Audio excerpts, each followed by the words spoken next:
Joining us is Raheem Kassam. Raheem, the co-host of War Room Pandemic, and that's on 10 to noon, and he is also has his own show on America's Voice News.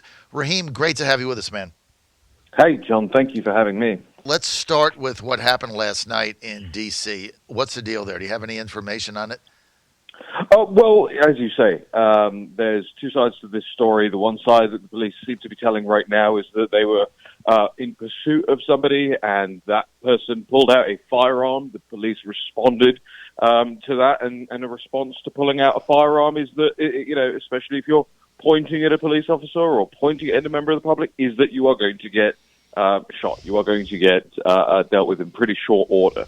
And there are all sorts of police departments all over the country, of course, trialing new ways to deal with things like that in the heat of all of this that's taking place right now. But as it stands, I think all the reasonable people in the world understand that if you are pointing a firearm and there is a police officer nearby, that is going to be the response. Now, the protesters, or the rioters, depending on how you want to call them, are disputing that. They're not really offering a full side of the story on their side. They're just saying that police lie. Now, in fact, the Black Lives Matter organization for the DMV, which is a verified organization on Twitter, sent out a message immediately in the aftermath of what happened yesterday, without any body cam footage being released, without any explanations.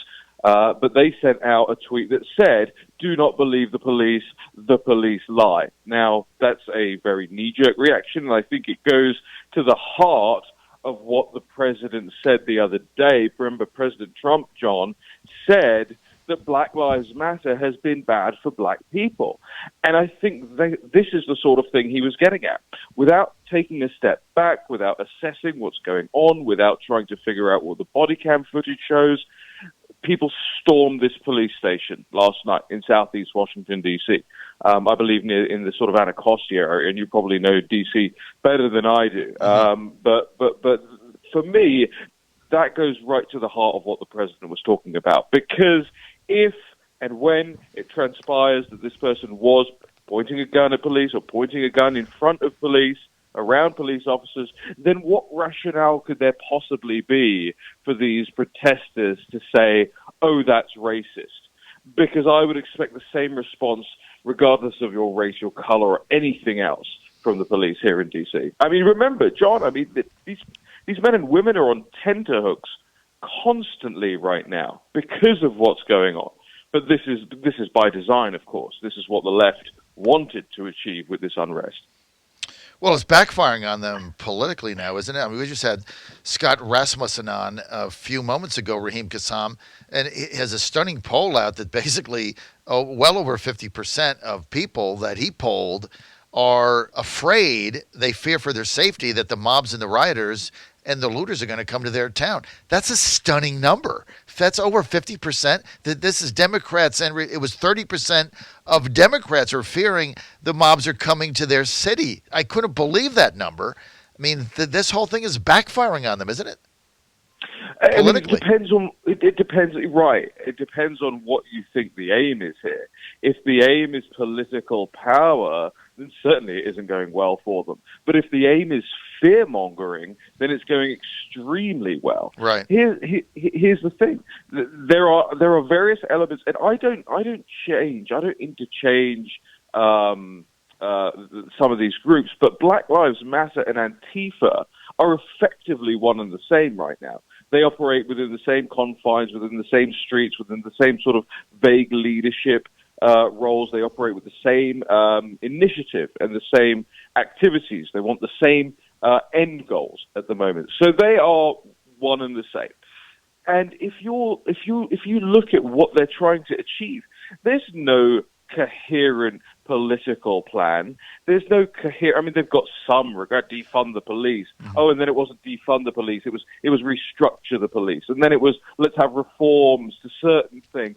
There's no coherent political plan. So I struggle to believe that they are looking for political capital. What they're looking for is fear. They're looking to incite fear. And what does fear bring them? Well, fear brings them corporate backing. Fear brings them donations.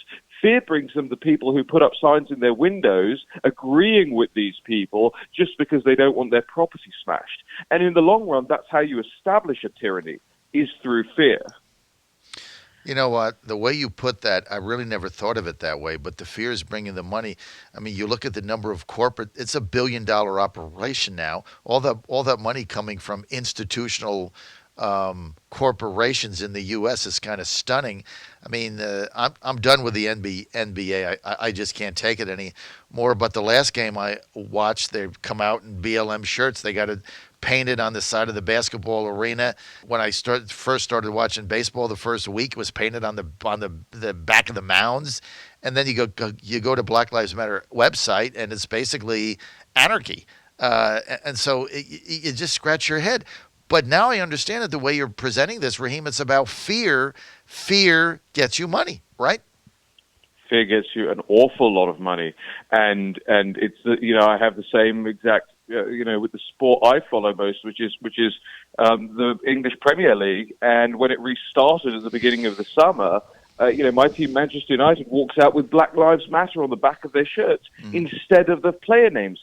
Now, what does an English football side, soccer side, based in the northwest of England, have anything to do with the Black Lives Matter protesters that are going on in the United States? Nothing. Well, it's corporate. It's corporate. It's right. Corporate interest, and it's this corporate environment that we're living. John, it's harder today to find a product from a company that doesn't support Black Lives Matter than it is to find a product that isn't made in China. That's the ludicrous nature of the situation we're in. John Fredericks Radio Network. We are with Raheem Kassam. Raheem is the co-host with Steve Bannon on War Room Pandemic. That is Monday through Saturday, 10 to noon in the John Fredericks Radio Network following me.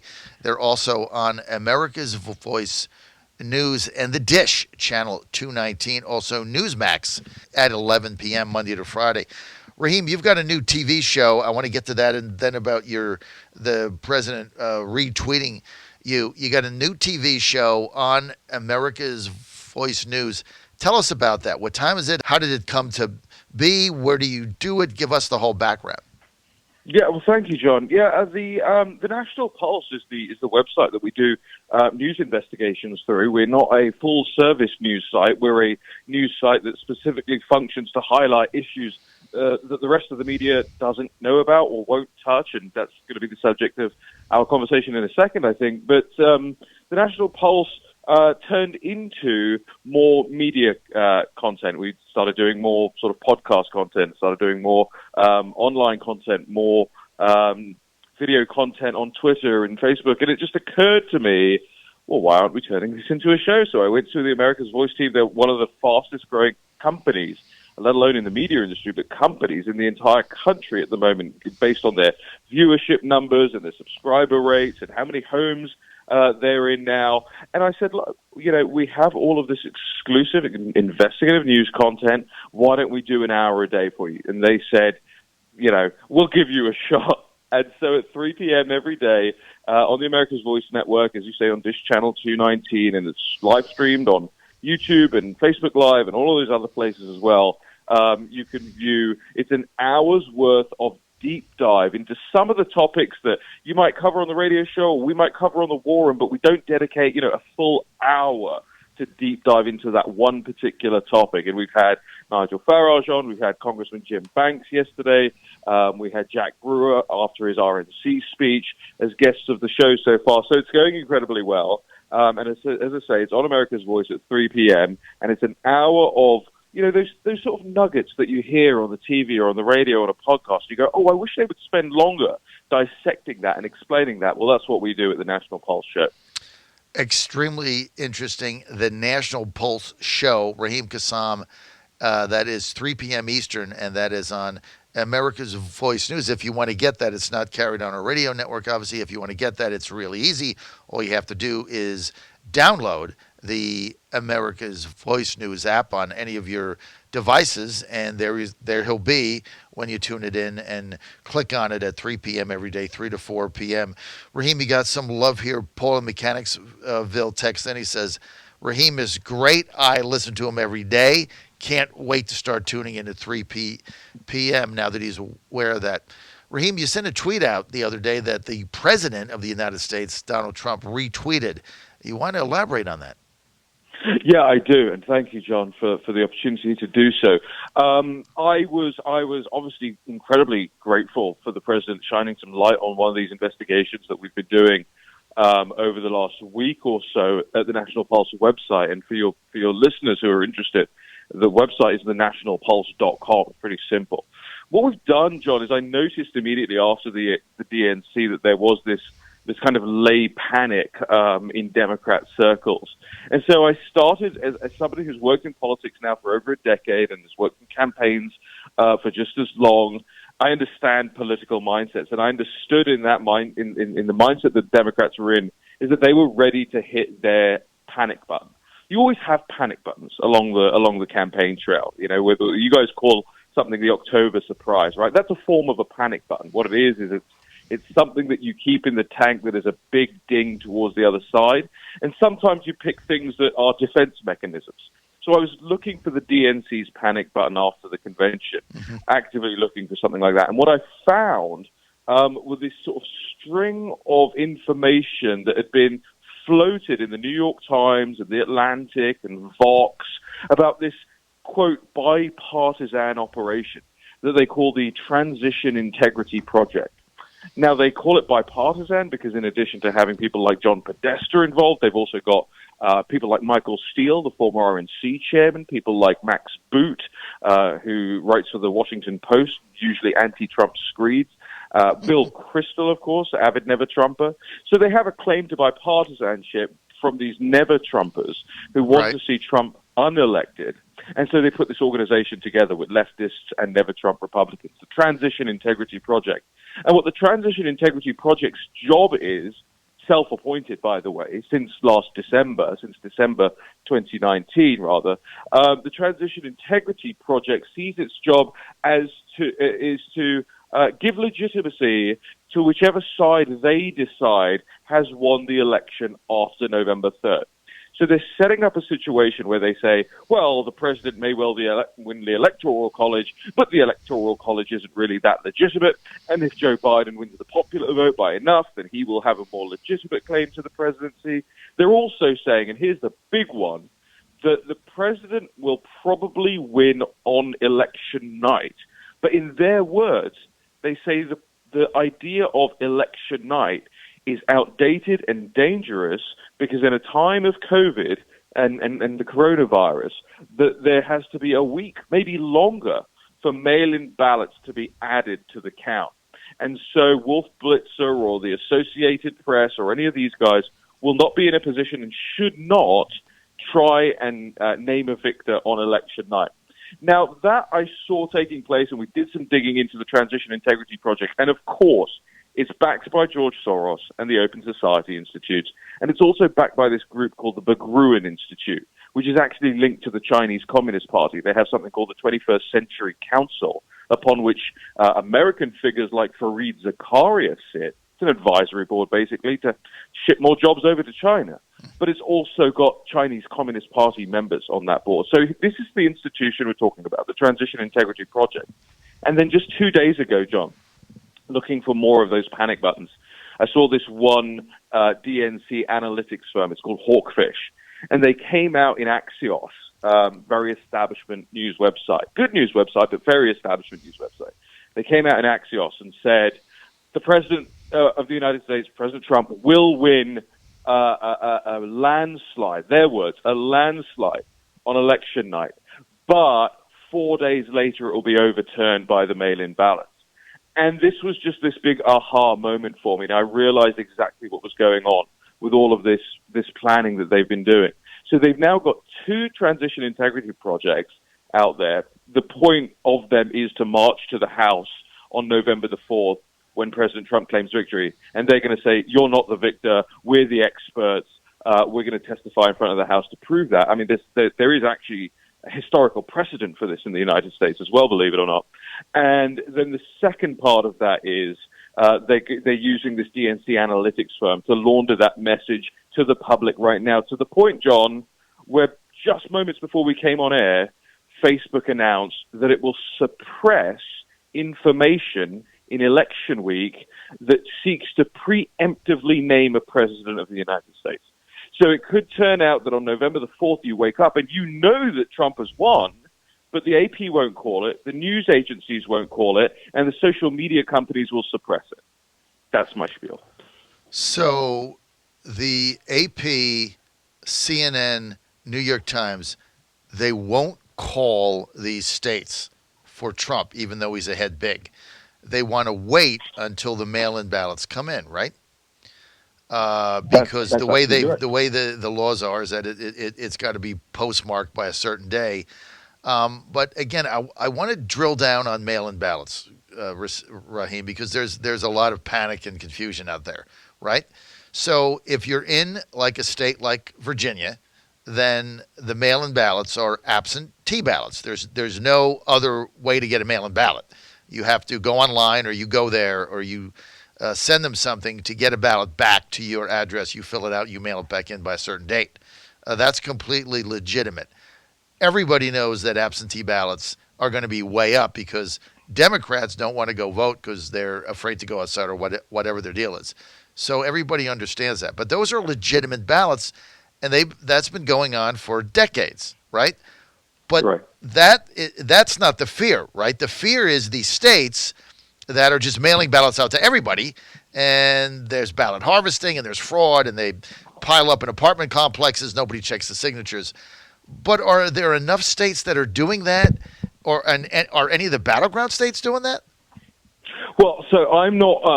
I'm not an election lawyer. I'm not a constitutional expert, and I'm certainly not abreast of what every rule in every state is, because there are such nuanced and arcane rules taking place in certain states, and even to the point, John, where there's different rules in different states as regards when the postmark on the ballot has to be. Right. Which is deeply concerning, by the way, because you're going to have one state which says anybody who voted, anybody who got their postmark by November the 3rd gets counted, and you're going to have some states that say, no, the vote has to be delivered by November the 3rd to us. And of course, that calls the entire legitimacy of the election into question. How could you have somebody's vote not counting in one area and another person's vote counting in another area? So this is the first of this incredible cluster situation that we're seeing taking place with this stuff. But more to your point about the differentials in the states and the way they deal with mail-in voting. I mean, Bill Barr had it right yesterday in that interview on CNN that he did. And if you get a chance to look at that full interview, he walks through it perfectly. What he says is you haven't seen, quote, widespread mail-in ballot fraud because we haven't had widespread mail-in ballot use.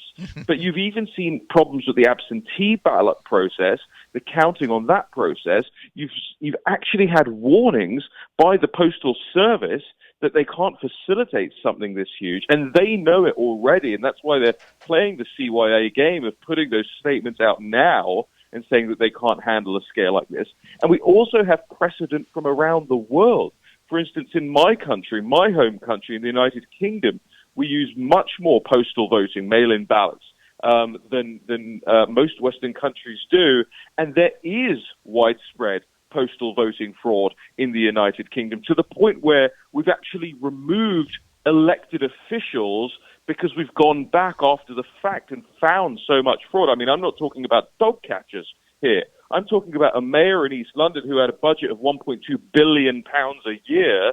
A large metropolitan area of London was removed after the fraud was found in his area. So the argument from the left that there's no widespread mail-in fraud, that's because we haven't had widespread mail-in use.